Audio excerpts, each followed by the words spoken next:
বহুবার আমরা জীবনে নিরাশ হয়ে পড়ি, এই ভেবে যে নিরন্তর চেষ্টা করার পরেও আমাদের নিজেদের লক্ষ্য প্রাপ্ত হচ্ছে না। আমরা বুঝতেই পারি না এটা কি হচ্ছে।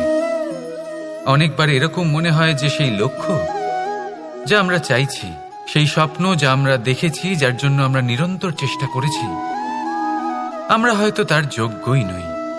ওই লক্ষ্যই আমাদের জন্য সঠিক নয়। আমাদের মনোবল ভেঙে যায়, আর তা হলো অত্যন্ত কঠিন এক পরিস্থিতি। কিন্তু সেই সময় কি করা যেতে পারে, আপনাকে একটা উদাহরণ দিয়ে বোঝাই। কখনো কোনো বৃক্ষকে দেখেছেন? সেও অনেক কঠিন পরিস্থিতির সম্মুখীন হয়, যেমন পাতা ঝরার সময়। এই সময় এলেও বৃক্ষ হার মানে না। এইভাবে আপনিও জীবনে নিরন্তর চেষ্টা করতে থাকুন।